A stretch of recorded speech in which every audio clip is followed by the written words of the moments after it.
Now, this is what makes it really healthy and really good. This is called Greek yogurt. It's thicker and creamier than regular yogurt, and it's not as tangy as sour cream because, just like I said with the onions, I don't personally care for sour cream, so you can always just use this. And plus, it's non-fat and it's all natural, and it's really delicious. Now I'm ready to add it. And personally, I do about 2 heaping spoonfuls, which is about 2 tablespoons, I believe. But like I said, personal preference depending on how creamy you like your stuff. And now you mix this all together. And you want to make sure you spread the yogurt throughout the avocado to make it nice and creamy. Now, of course, living in Savannah, you have got to know, one of my favorite Food Network stars is Miss Paula Deen, y'all. So now, as Miss Paula would say, it's time to add your seasoning. Alright, what we're going to do is you add a nice healthy pinch or 2 of salt, and then you add, I'd say, oops, a little too much, about half a teaspoon of garlic powder, and then this is my secret weapon, seasoning salt.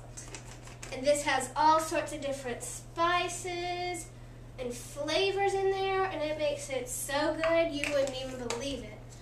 And once again, about half a teaspoon. And now we're going to mix this all together, y'all. Now I'm going to add half of a lime. And the reason I'm adding the lime, besides the fact that it gives it a wonderful tangy flavor, is because it also keeps the avocado from turning brown.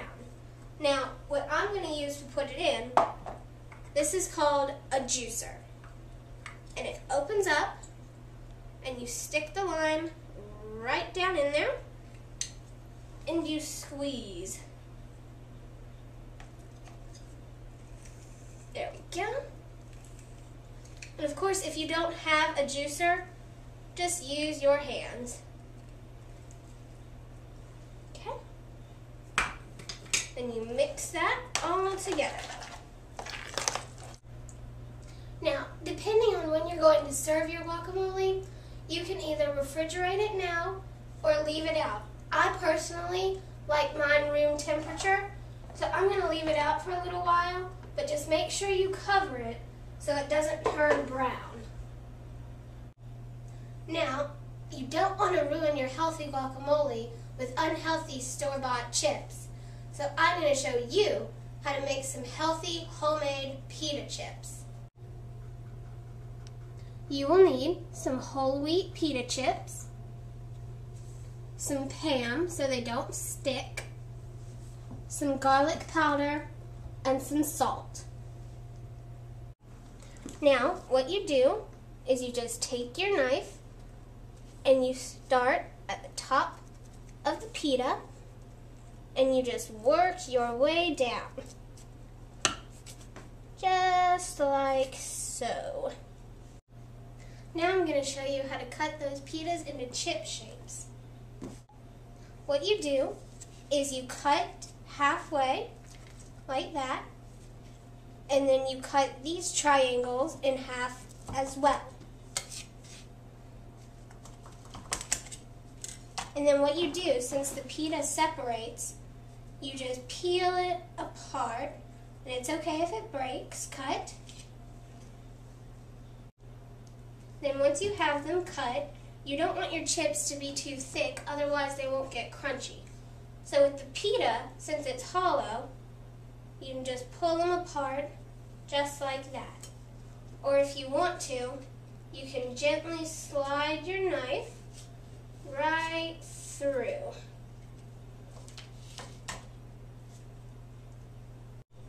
Now we're going to spray and season them. So you just use some non-stick spray. Oops.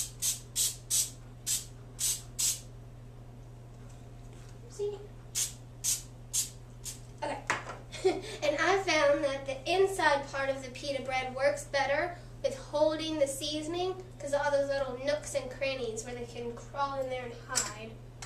So you just liberally sprinkle with some salt.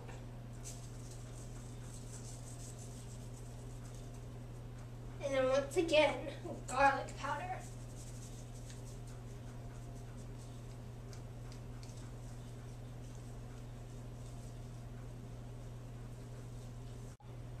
Now we're going to put these under the broiler on high for about 2 to 3 minutes. And just make sure that you stand there and watch them, because once again, personal experience, I left and they burned. So be sure to watch them. Now that we've put them under the broiler, have your oven mitt handy and be sure to watch them. Now that the first side is done, you flip them over, give them another quick shot of Pam and some salt, and you'll be good to go. Now that our pita chips have come out of the oven, it's time to try it. What I've done here is I put the guacamole in the avocado shell to let people know that there's avocado in there, and it just looks pretty too. So let's see how this tastes. Some tomato in there, and some onion.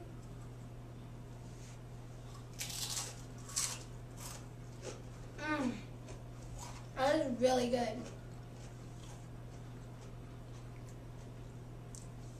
You get the kick from the onion and the sweetness from the tomato and creaminess from the yogurt, and then the chips. Nice and crunchy. Delicious. Thank you for watching Healthy Tween Cuisine. Stay tuned for more healthy and delicious recipes, and I will see you next time.